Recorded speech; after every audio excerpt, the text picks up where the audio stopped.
first to share with you that Krishnamurti is very important in my life for the last 40 years. And he keeps on inspiring me. I think his teaching is so extremely vivid that he is inviting me, and I think most of the people, over and over again to explore in what he says. And already this is, to me, is so amazing that even if you have read something and you read it again, it's new again. And to me, this is one of the core things Krishnamurti teaches us, to be new, to be totally open, to experience life full with everything of the being that you are, and to share with others from a total awareness, which is very wonderful and very challenging at the same time, because our thoughts are so extremely powerful, and to be without thoughts is nothing you can do, and still it needs to happen. So this mystery, how it's possible that the thinker will stop thinking and to be in this expanding space, which is the only space where love can arise and where we can all be connected. So this space is where I meet the deep source of the teaching of Krishnamurti, which where he himself, to me, also dissolves. If you really are connected to this, and it's a gift when it happens, no one is there. You are not there. Krishnamurti is not there. There's no teaching there. There's nothing there, and everything is there. So to be in this extraordinary space, to me, is the greatest thing where Krishnamurti connected me to. And whatever I do in the exploring with my students is to arrive unexpectedly in this space where we share something which is unnameable. And to me also the contradiction by using words, and at the same time no word can point to this very special expanding space. And Krishnamurti himself addresses many times that words are not the thing. Words can direct, but it's not about the words. And at the same time, now we are expressing in words the deeper meaning of Krishnamurti. So this contradiction can also be challenging to myself. Like, I'm speaking now with words, but what I express is not about the words. So we are using tools which should dissolve at the same time as we are using these tools. This is a very challenging thing. And to be free, to be totally inner free, to be free of the person, to be free of identification, is the only way to be open to this unexpected opening in inner space, which you can't ask for, but will emerge when you don't take all the stories, all the past so seriously. This is what is going to happen. For now, I will give the word to Jürgen. Yeah, so I want to start with two questions to all of you to get you a bit involved. So my first question, in your life, what is the strongest force, the most powerful thing you know?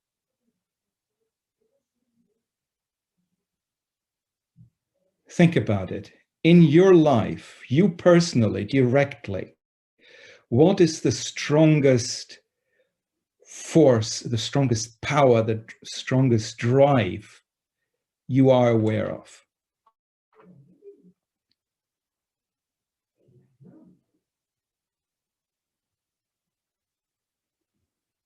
I don't know what your answer is. My answer would be the drive to be, to survive, to persist. That's really the strongest force. My body is that. My body wants to be. Breathes every moment. The heart is beating. Just imagine to be truly thirsty. What a force you would develop in order to quench your thirst.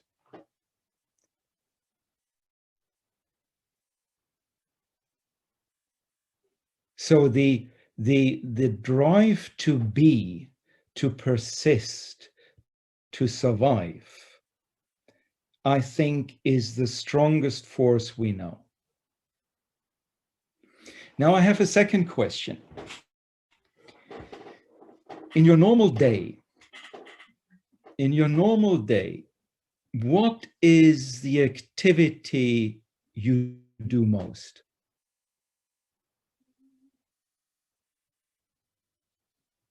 What are you mostly occupied with if you think of a normal day?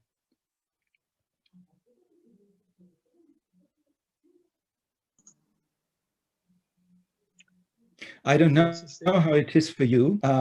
I would say, for me, certainly it is thinking. Thinking is the activity which I'm doing most of the time.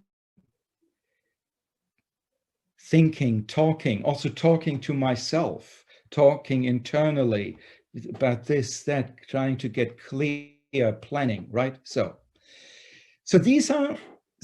now I want to say something else, namely, I've just read recently, and I thought it's perfect for today. Krishnamurti was asked to if he would summarize his teaching in one sentence, what would he say? And he thought about it, and then he said, where the self is, the other is not.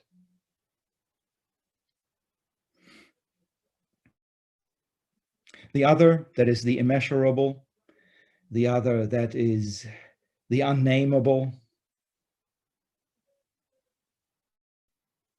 And where the self is, the immeasurable is not, the unnameable is not. So the self must be tremendously powerful, right? And what is the self? The self is that drive to be, to survive, to persist, to eat, to drink, to continue, to progress, to achieve.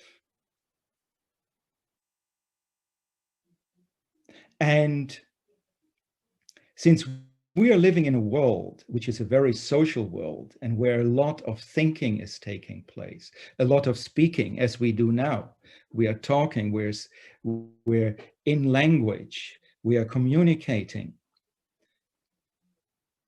Maybe that drive to be in the field of the mind is the drive to become, right? To be myself, to become better, to be something, to be recognizable, to be acknowledged,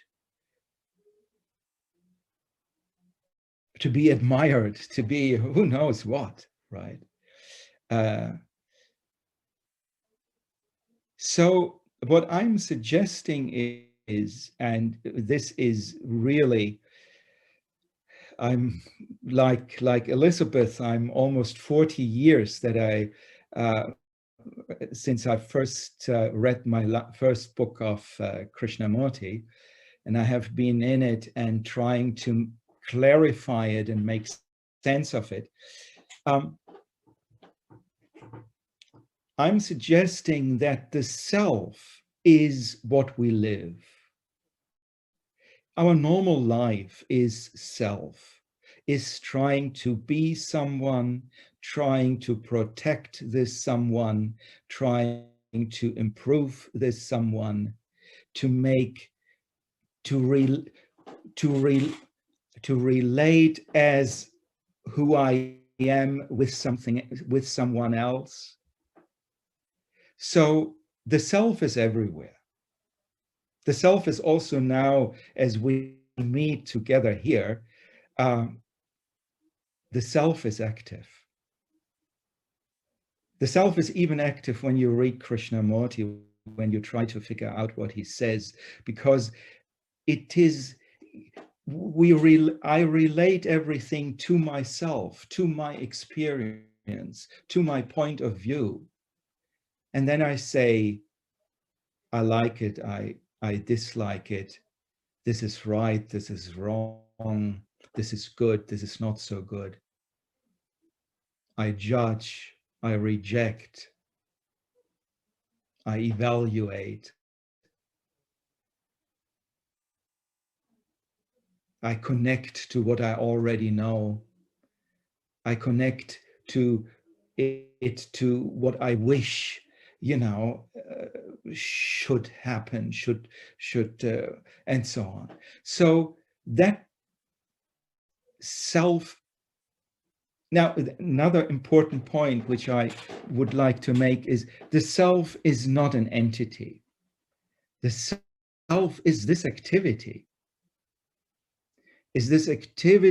of constantly relating it to my perspective, is the activity of judging, the activity of taking the knowledge which there is and putting it over the thing which happens to come towards me. So this self-activity is in a way everywhere. So it would be also important not to give it a bad name. It's not, the self is what it is. It is a fact of life. It doesn't help us to say that the self is bad. No, the self is limited. It tries its best. It creates a lot of conflict. It's ignorant about many things. So, but it is a fact of life. And can we see this fact of life?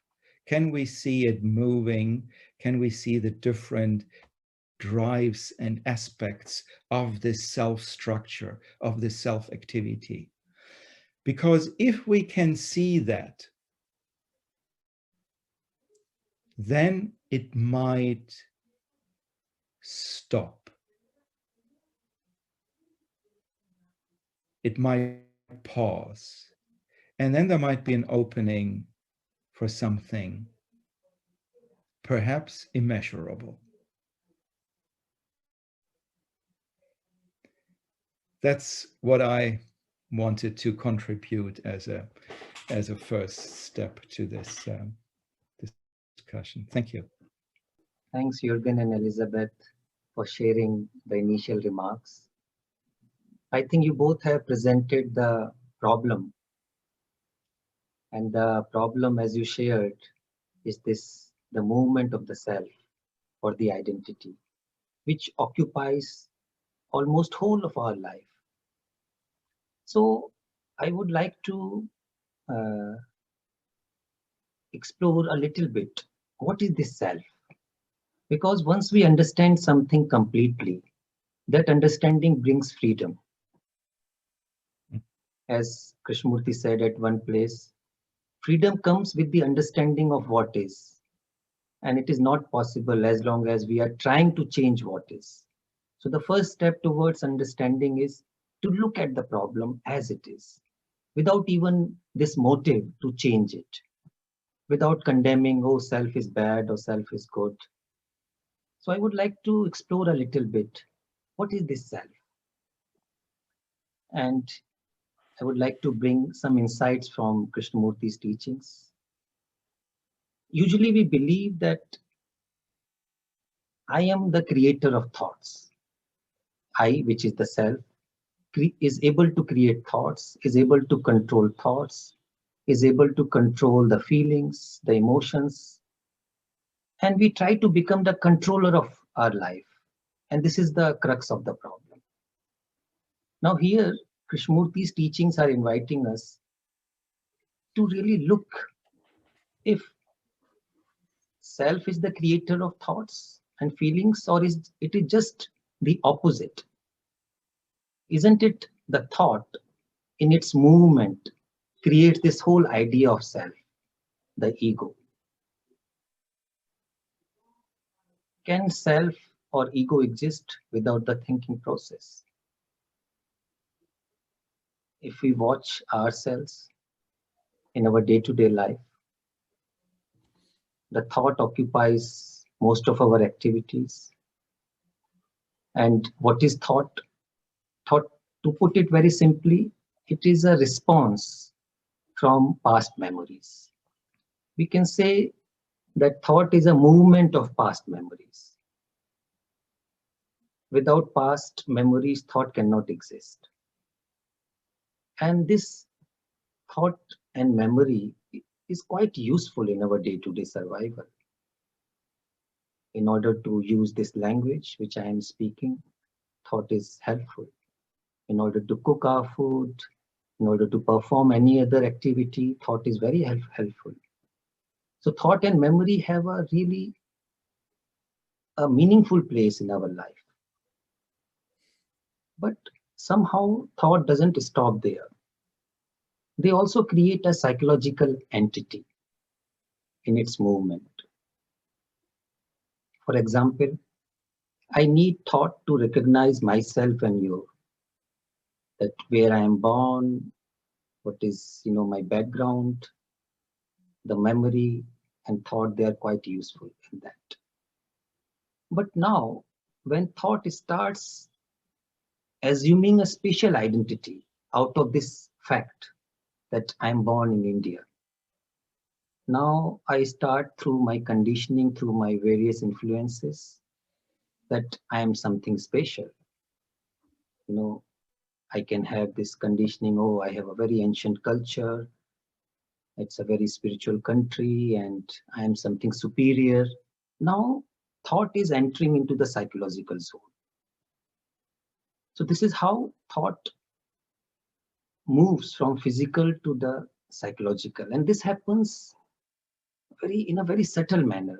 We are not even aware of it. It just automatically happens. So what the teachings are saying, the thought splits itself into the thinker and what it is thinking. Thought creates this whole notion of the observer and the observed. And once that center, which is not a fixed entity, as Jürgen said, it's a movement. So once this observer is created, it believes that it is independent of the thought. It is separate from the thought. It forgets that it is just a creation of the thinking process, of those past images, past memories, and there is nothing special about it. But because of our deep conditioning, because of our education, cultural upbringing, and all that, the I, you can call it me, observer, thinker, starts assuming a separate, independent identity. And here where the crux of the problem lies. Now I am separate from the rest of the world. I am separate from you, from everything, because I am believing in my separate identity. Once I realize that this I is only a creation of thought, a bundle of images put together by my past memories, that's all. So this understanding that the observer and what it is experiencing, they are part of the same process.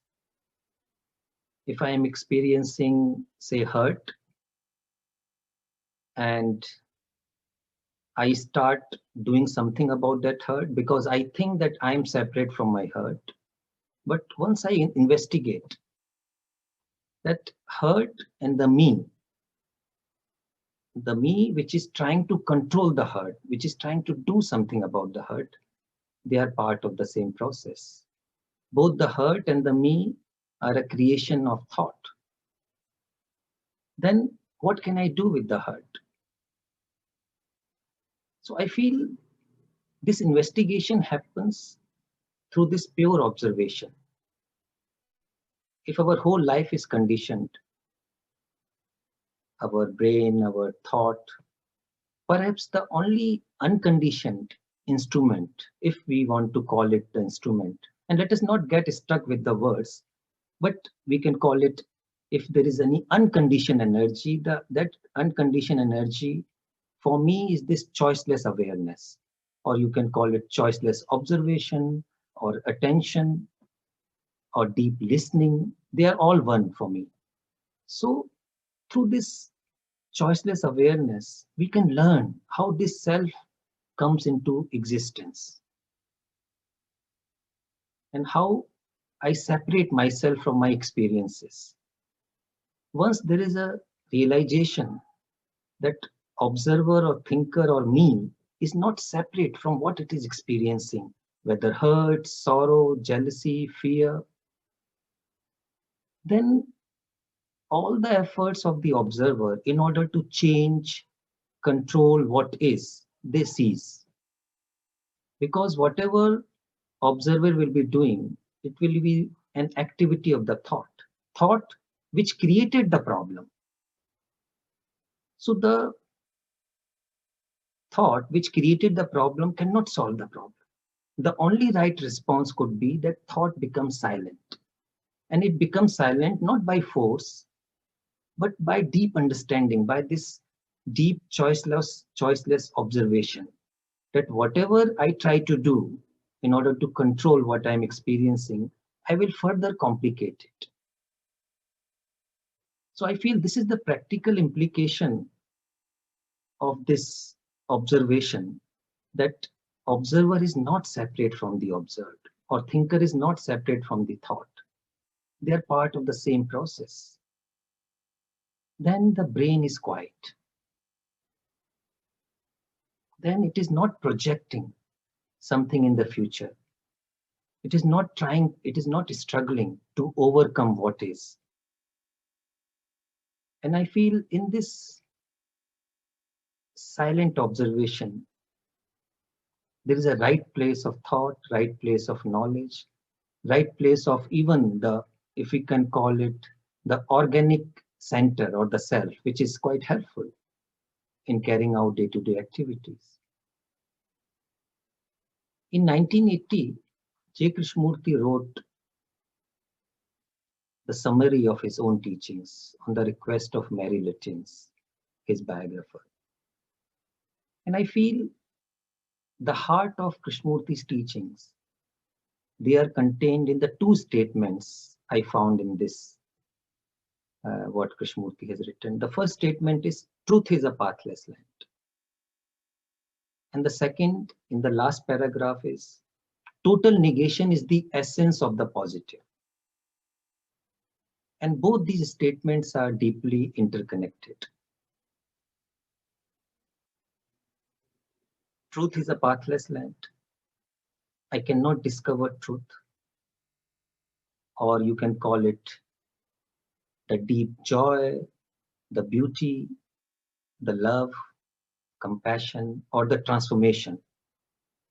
Any of these things cannot be approached through the activity of the observer, which I just described. Thought cannot touch it. Thought cannot bring about any deep transformation. It can only imagine, project about truth, God, and all those things. And this, one more thing is I wanted to share, that this observer is also a movement from what is to what should be.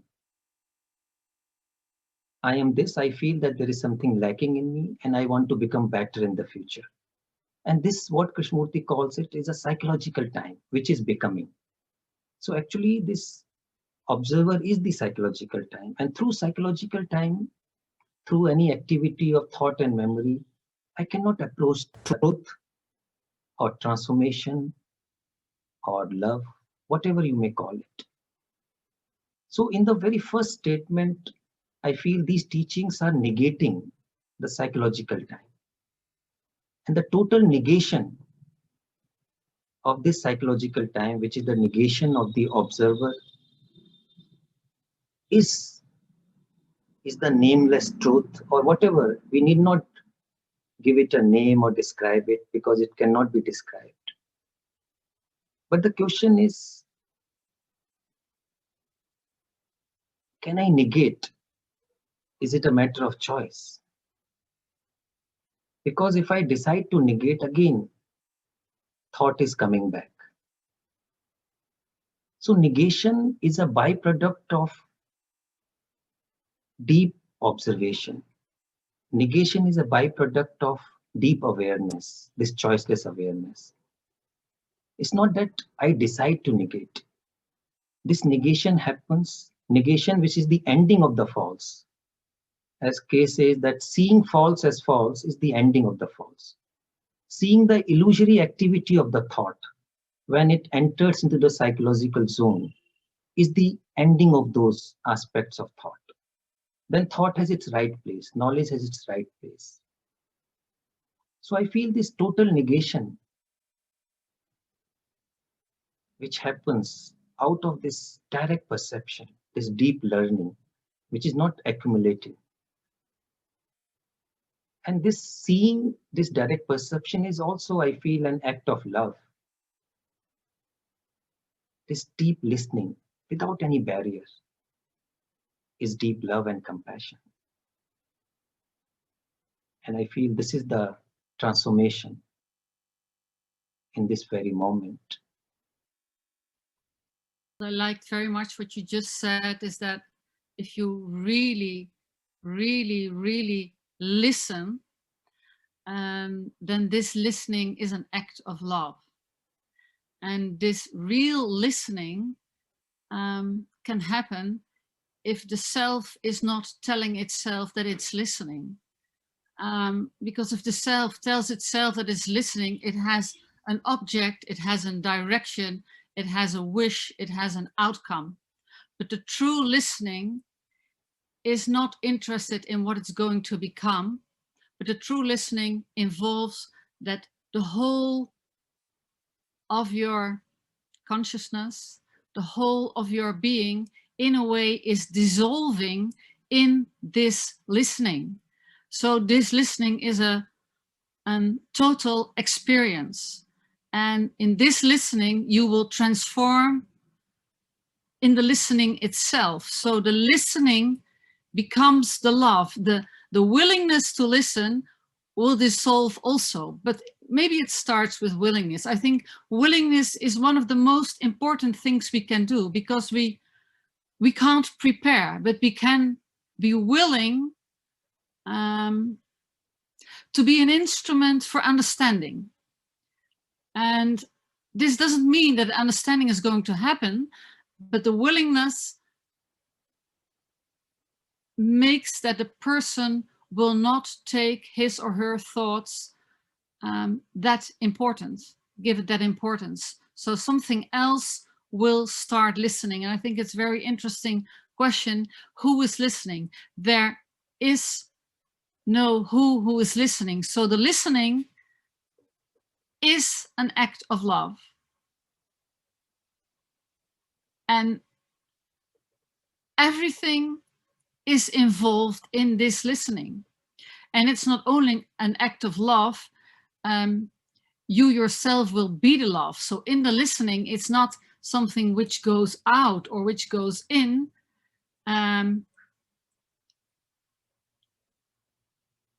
It's everything in itself. So this listening is also what is very important. It's not a bodily experience. It's not ears who can hear well or cannot hear well, or it's not listening to the bird or listening to the wind or listening to a voice.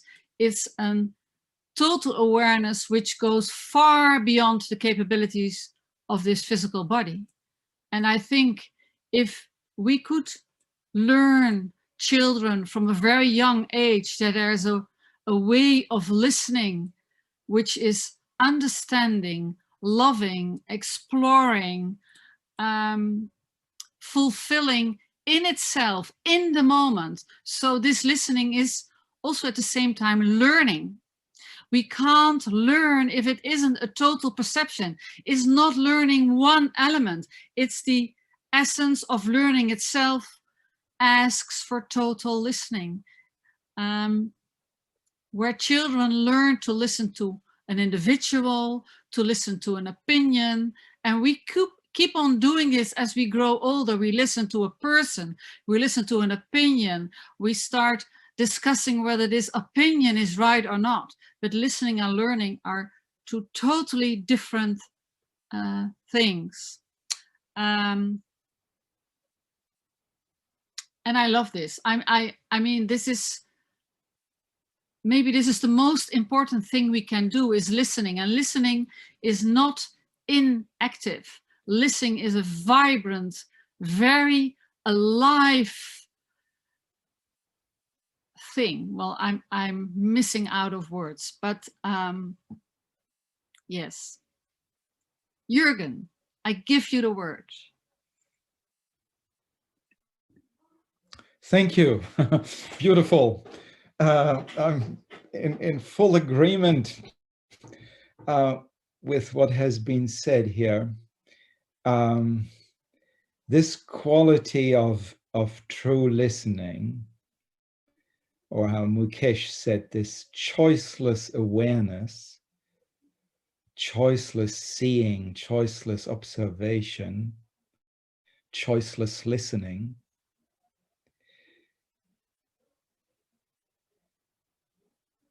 that is not part of the conditioning, right? That's something else. And it is not part of something which somehow gets controlled. It's there or it's not there. And it's so clear, and often not clear to us at all, that our normal perspective is a me perspective. It is from a certain knowledge, from certain fears, from certain wishes that I listen. That is the structure, the conditioned structure, which tries to relate something to itself. That's normally what we do. Now, but then once in a while, and maybe, after one has made that clear, suddenly that falls away. The structure is inactive. There is no activity, no control, no wanting, no fearing either. And then there is listening. Then there is awareness. And it has a life of its own, right? And it's beautiful when it happens, because it is so different to the conditioned, limited activity, which is our self-activity. It's so different. And we can only hope that we become very clear about that, and that we are able, in a way, to give our self-structure, our wanting to be someone, and fearing that certain things, might be happening which could endanger that, to be able to see through that and see that it's not true as such. And then there's listening. choiceless awareness.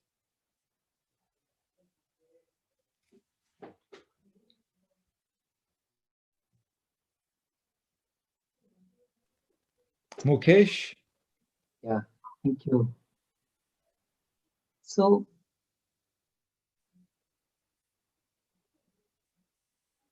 the problem is, or the question is, how one is meeting the life. One way of the meeting of the life, which is the usual mechanical way, is to meet life with the baggage of the observer, which is essentially the baggage of the past memories, those conditioning, and watching, meeting life through this very narrow perspective of the observer. And the invitation of these teachings is that, can I meet life not from the perspective of the observer, not from this past baggage? So is it possible? Now the question is, can one educate oneself into this deep listening, this deep observation, or deep attention? I feel this is the real education. So, but the question is, how can I educate myself in this? Is it possible to switch between the two modes of living? Of course, there is no switch. The I or the me cannot decide it. Because again, if I try to decide, the past baggage, the observer is interfering. So, is it possible to simply watch all the implications of the living life with the baggage of the observer? And I feel through this choiceless awareness or observation, I can learn, watch all the implications, all the dangers which are involved in this way of living. Because then I am not actually living. Only my conditioning, my past is living, which has its place at a physical domain. But we are talking about psychological domain, which is the real problem. So can I see that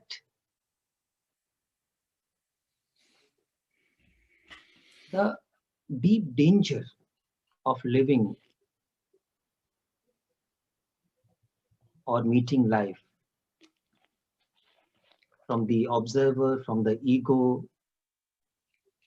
and all the activities of the observer, they come into existence when there is unawareness. So awareness of this whole process of inattention, we can call it that the observer comes into existence only when there is a darkness or the inattention. When there is a light of awareness, can observer move automatically? I feel it will be very difficult. Only when there is unawareness, the thought creates ego, the centers automatically. It is reacting. Once Krishnamurti was asked, I read somewhere, like he was asked, if you have to teach one thing to the children or students, what would be that? So he said that not to react. Now this reaction which happens in inattention automatically. And through this reaction, each time when there is a reaction from the past memories, this ego is being born, and that becomes the whole, the ground for suffering. And there is something I wanted to share. It's something very beautiful. It's from the Truth and Actuality. I need energy to break that conditioning. Does the energy come when I see the observer is the observed? As we said, I see the importance rationally that the conditioning must break down. I see the necessity of it. I see how it operates, the division, the conflict, and all the rest of what is involved. Now, when I realize that the observer is the observed, a totally different kind of energy comes into being. And I see my mind must be unoccupied, must have no inhabitants, must be an empty house. What is the action of that emptiness in my life? There is no psychological security in reality. They were also discussing about the reality. It's very interesting when David Bohm and Krishnamurti are exploring what is reality. The root meaning of the word reality is thing. And it can be a thing created by the thought, by the hand, physically. So reality consists of all the things. And truth is nothing. It is not a thing. That's why there cannot be a bridge that from reality, from thought or thing, you can find out something which is nothing, which thought cannot create or touch. So there is no psychological security in reality, but only complete security in nothingness. My mind is rooted or established in nothingness, and it operates in the field of reality with intelligence. So I feel this nothingness, this emptiness, this deep silence is the only space or ground from where real love can flower, the real action can emerge, the real transformation can happen. And this pure observation, this pure listening, without motive, without direction, without any effort, perhaps is the key. This total openness to letting go of this whole past baggage, total openness to dying, if I can say, dying to everything which is already dead, just to see that it is dead. Even whatever we have shared now, till now, it's already gone, it's past. It only, it only survives in our memories. But memories are already past. In the living moment, there is nothing, and perhaps everything. So I think we can now keep the dialogue open for all the members, and friends can share their question or observation. And Pooja, have you thought about the format? Yeah, thanks, Mukesh. So we can have a question answer session for next 20 minutes, and you can either raise your hand. You can just click on this reactions, if you can see on your Zoom, and click on raise hand. And if your video is turned on, you can just physically raise your hand and ask questions. And if you want your questions to be directed to a particular speaker, you can do that as well.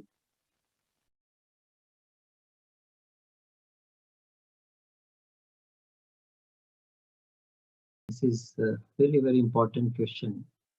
And this question has been the part of the whole spiritual quest. So what is the self?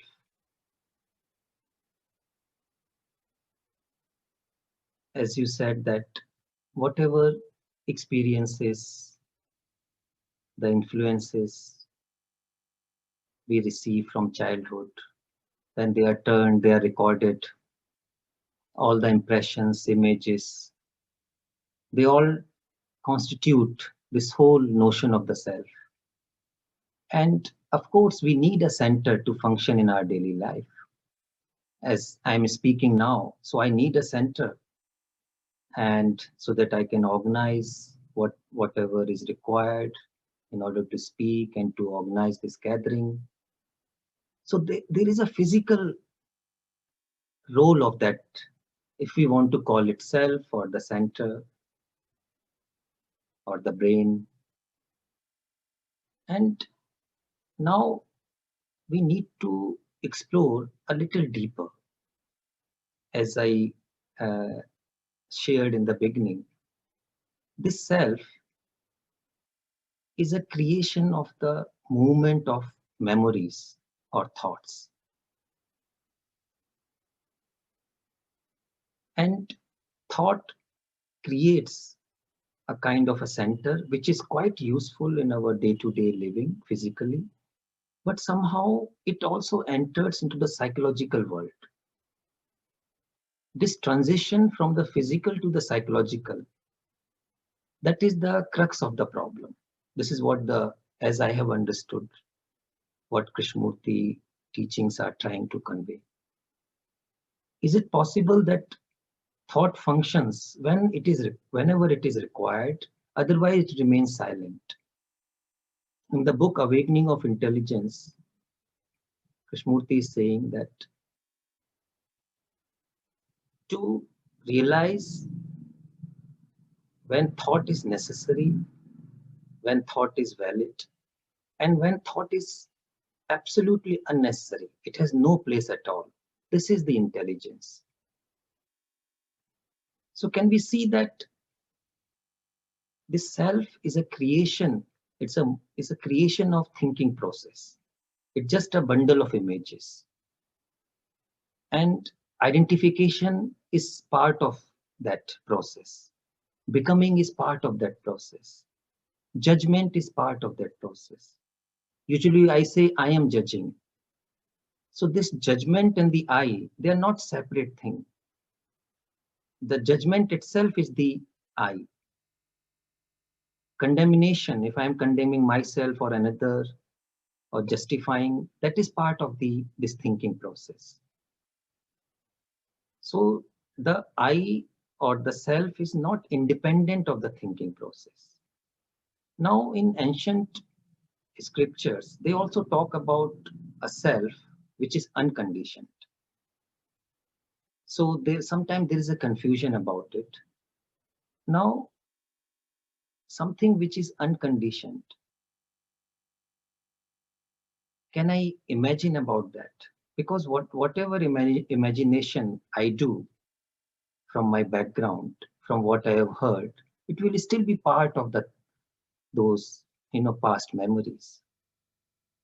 So the I cannot touch that which is beyond conditioning, which is timeless.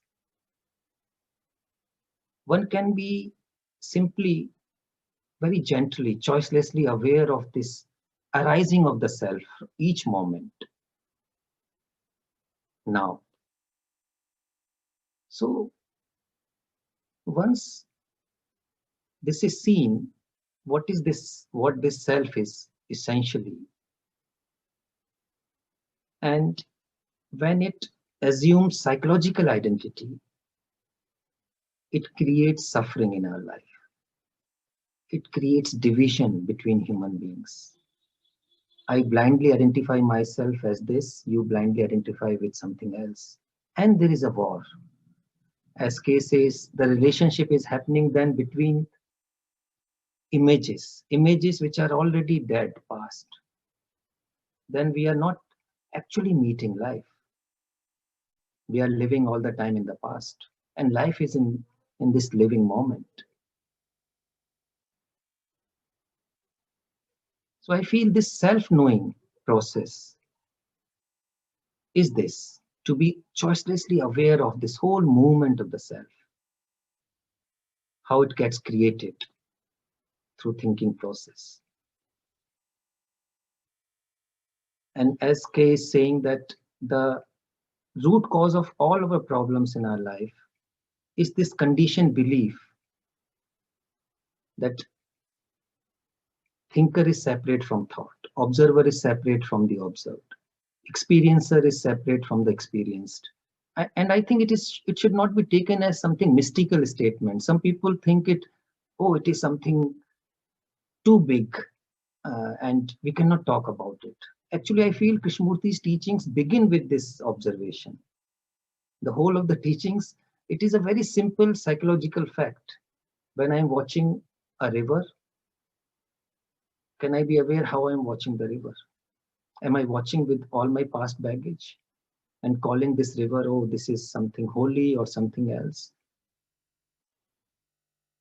So whenever all these interpretations are coming in my observation, they are blocking the pure observation. I am now in the thinking mode.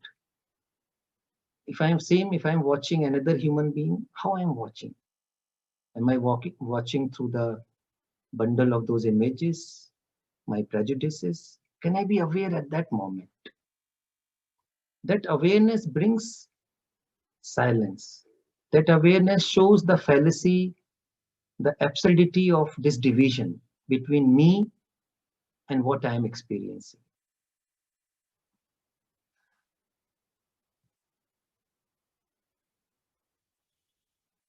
If other friends would like to comment, or please feel free.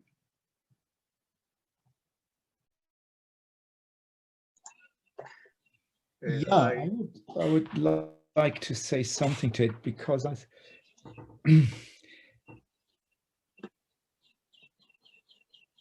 we have a real paradox here, right? That, yes, the self is a construct. The self is created by identification and by thinking. At the same time, it seems to be we live as if it is the center of our lives. Although it is conceptual, it feels so real, right?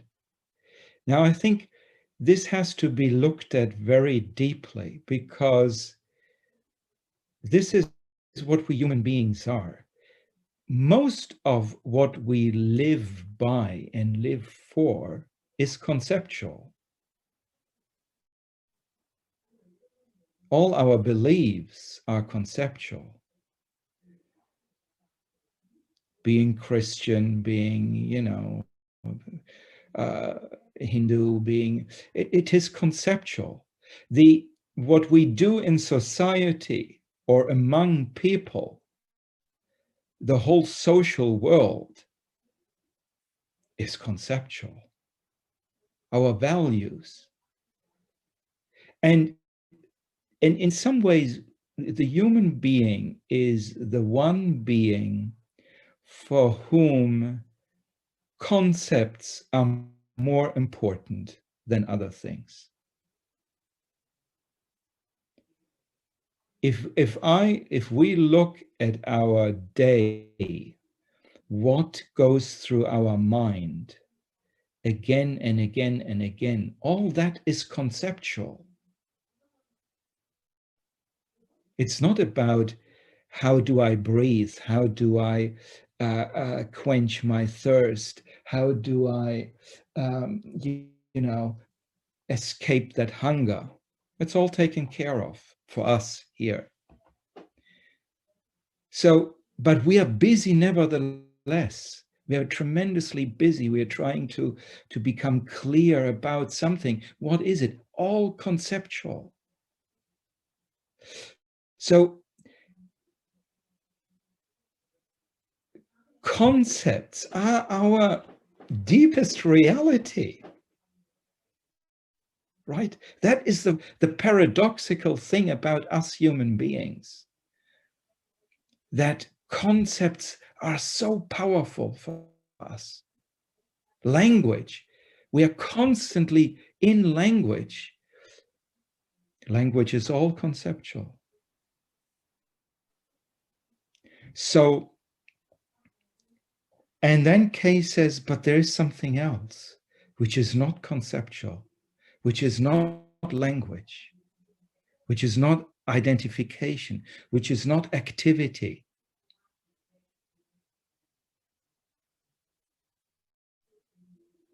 Something immeasurable.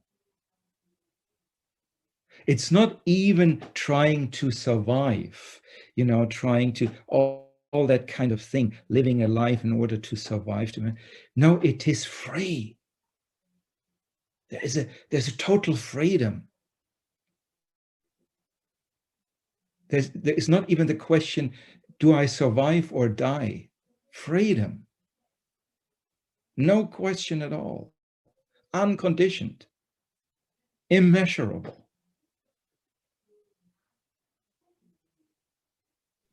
And Yeah. the moment, it's something very beautiful what you have shared, Yogan. The moment there is a realization that my whole of life is a conceptual process, including the I, which is experiencing. Yeah. This realization is shattering. It's shattering. Yeah. This itself is freedom. Actually, only out of freedom you can realize that it's all concept. Actually, this is something, a revolution. So then, or even any idea about the immeasurable, that is also gone, because mind is also good at creating an idea about that something which is beyond time. Then brain becomes disinterested in projecting images, because it is living with this fact that whatever it tries to do, it will indulge in the concepts.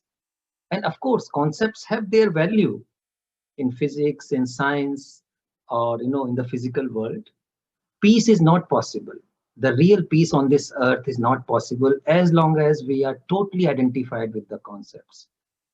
We live with the concepts because we don't realize that we are living with the concept. Because the moment there is this realization, this deep listening, which can happen through any source,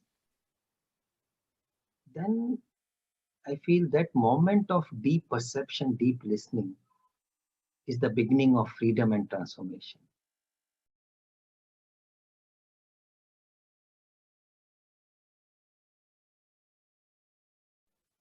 Whatever purpose the mind decides or the thought decides, it is part of the conditioning. So there cannot be a fixed purpose as such of life that, I project a purpose and I reach there. What I learned that, or still learning, to keep on learning, to keep on realizing, seeing what is blocking me from living now. So if you want to say the deeper intention of life is letting go of the past, this negation which we talked about in the beginning, the negation of all that is false, that is illusory, because we have inherited, we have gathered so much illusion, so much layers of falseness.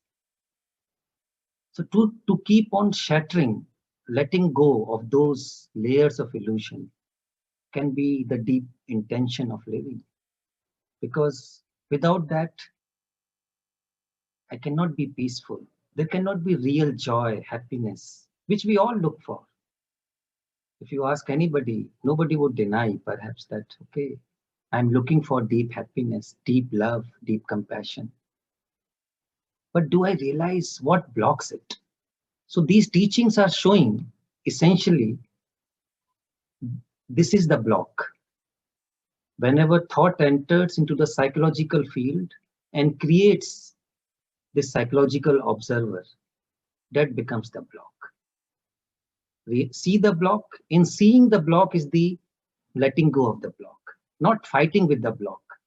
Because if I fight with the block, condemn it, judge it, I'm back into the same trap. So can there be a choiceless awareness of these blocks, which keep arising in my day-to-day life? So that's why these teachings are not positive. They don't give you a path. This is how you can reach that happiness, that joy, that beauty. There cannot be path to it. This is the beauty of it. Actually, all the paths are created by thought and the mind, and they are the block to that. So maybe the way we are searching all these things, they are blocking it. Just to realize it. With this realization, I feel the brain becomes quiet. It is not wasting its energy into pursuing illusory goals. The moment a purpose comes, we are back into the time, in the future. Right, And sir. again, those past memories, they are projecting some kind of future. And these teachings are inviting us to question this whole psychological time, which creates different purposes, goals. Is saying, be totally now. Right. And this totally now is only possible through this complete attention. Yeah. Attention to the inattention.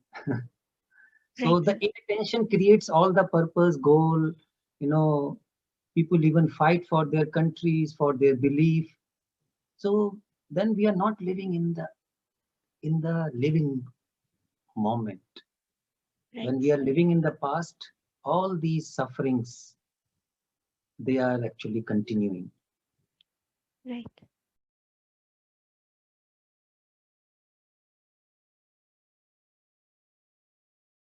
The whole question is it possible to be totally new? So not a new self, but a total new awareness in every moment. That is the challenge here. And in a way, this is also, to me, it's the meaning of life to invite myself, and in that losing myself in the newness. So, everything will dissolve, and if everything dissolves, you are reborn over and over again in your awareness, not in a new identity, but in new awareness.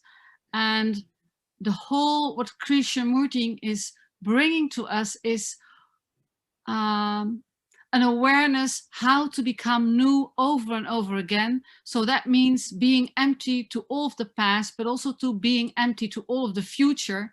Because in a way, there is no future. Your now is your future. Where you are now is the future from the past. So it's not interesting at all to repeat what you did before.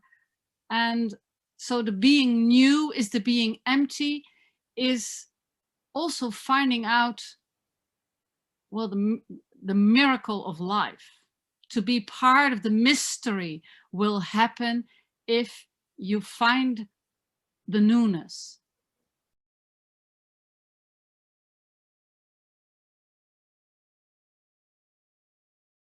It has the following value. I think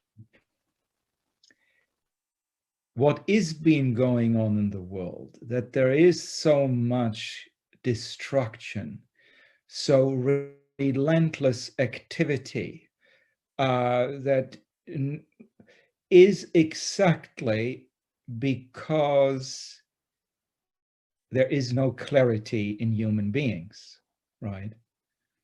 We are doing all of that because we're pursuing illusory goals, because we want securities which don't exist. We want to be more of ourselves, which in that way doesn't even exist. And this relentless activity is creating conflict and destruction and in the end, even the destruction of the environment and our planet, and brings tremendous pain. So human beings have to understand what they are doing wrong. And this is what we are talking about. And the understanding of what is now, the fulfillment of now, would be the end of many of the activities which we undergo and which are so destructive. So we are talking about this waking up. And this waking up has directly to do with what is going on in the world.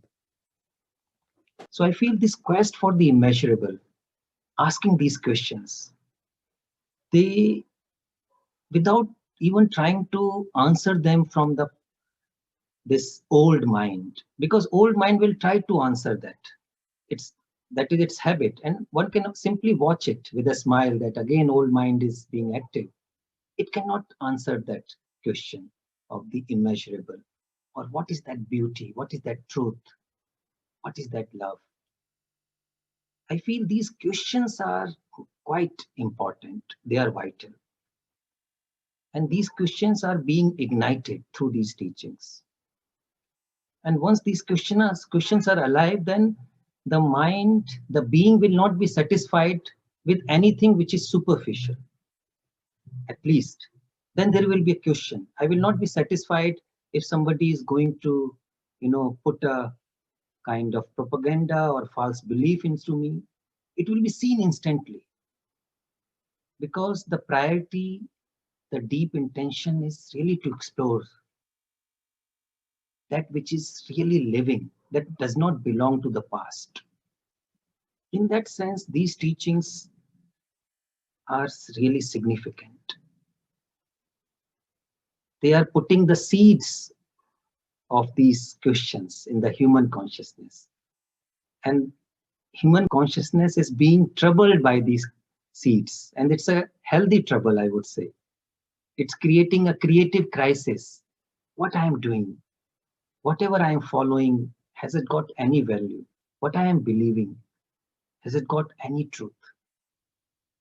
I feel then it is a burning flame which connects me to the life which is beyond all concepts, beyond all ideas. I think the whole world lives in fear, and fear strengthens our individuality. It strengthens our conditioning.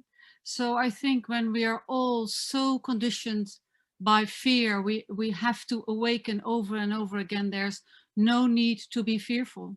So we need the inspiration of Krishnamurti for this.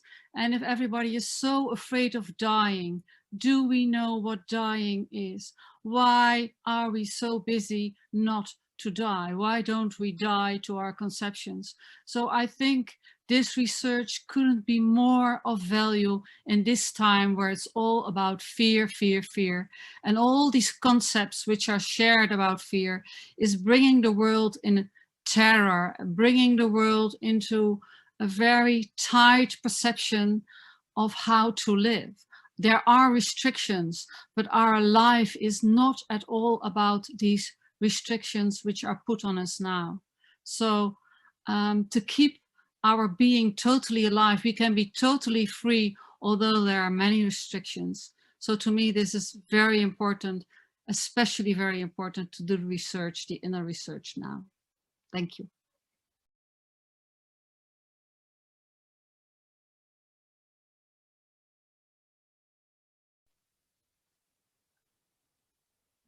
Exploring these important questions is not interpretation, I feel.